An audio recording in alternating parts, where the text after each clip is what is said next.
Edit track is in my opinion, the most important aspect of Track Studio, in that this is how you control how the turns work, how the hills work, how you make choke points or banks.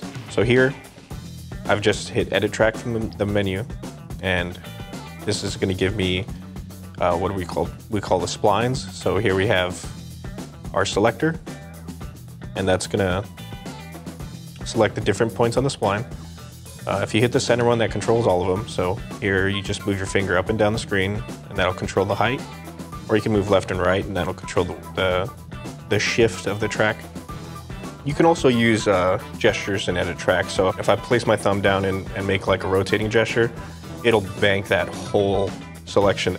I can also widen the whole selection with the centerpiece selected. So if I move my fingers apart, then it'll widen the whole track, or I can bring it in. One of the things we've made that it's a lot quicker to edit your track is called copy mode. So if you hit copy mode right here, that turns the toggle orange, and as you move your left stick forward or backwards, you'll notice that it's going to take whatever properties you had on the spline before, and it's going to copy them over to the new spline. So here, I'm raising the height, and I'm just copying them over. If you're modifying your track with the Edit Track tool and you get it into a spot that you don't necessarily think is going to work, you just hit the level button right here, and that'll just stomp it out so that it's all even. In the upper left-hand corner of the screen, you'll notice that there's a camera icon with 3 numbers. If you tap the icon, that'll cycle through the different camera views. The first camera view is a low camera view on the track. The second one is going to be slightly pulled out, a little bit more pitched overhead. And the third one is a free cam. And this one you can just move around with analog sticks. In the third camera, you can also select a portion of the track. So if I run my finger along the track, it'll highlight all those different portions. And when I let go, it'll give me 3 options. I can edit the selection, which will edit all those pieces of track, like as if I was editing just one individual piece. Smooth shift will take the beginning point and the end point of your selection and just straighten them out so you get a nice straightaway. And smooth lift will do the same with height. Also in the mod track menu is the road styles tool. This is used to change the surface textures of the roads. In Alpine, there's 3 track types here.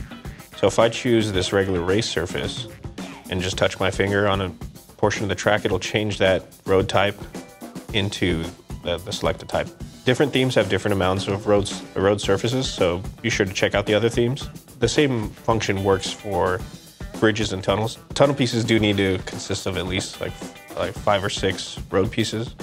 So be careful when using tunnels, and the same holds true for bridges. Fences work slightly different than the roads in that you need to use a selector to choose which side of the fence you want to work on. This is the left and right side selector, so I'm going to choose the right side.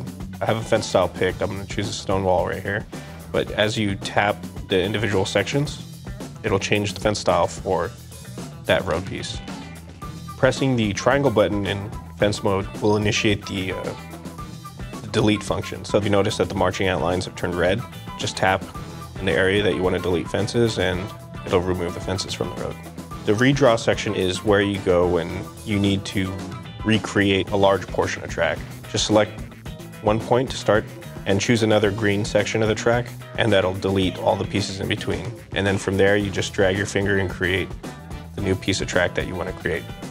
Redraw is the same as repave. Repave, you manually go into the steamroller. The way to create shortcuts is alternate route. Again, we have green highlights to show which are valid points. I tap on the piece of the track I want to change, and that's going to tell me I'd like to connect the branch to the left or right side. For this piece, I wanted to connect it to the right side. After I've selected my start point, I choose an end point with green highlights, and I want it to be on the right side. And that's going to create a shortcut there. So the last tool we'll talk about inside of Mod Track is the off-road path. You can create your own custom shortcuts with, using the terrain as the road. You can have them driving over the tops of buildings. You just choose a start point that begins on the track, and you drag your finger across the path that you want to make. And when you reconnect with the track, you'll notice that the little bubbles there are turning green.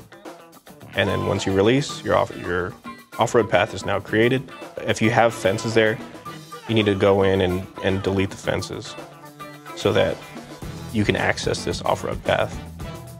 So now that when I go to test it, And I can do that quickly by pressing the start button. I come over here, press the start button to test. See that this is the shortcut. Even though I haven't done anything to highlight it, I can now drive into that shortcut. So that's it for ModTrack Studio.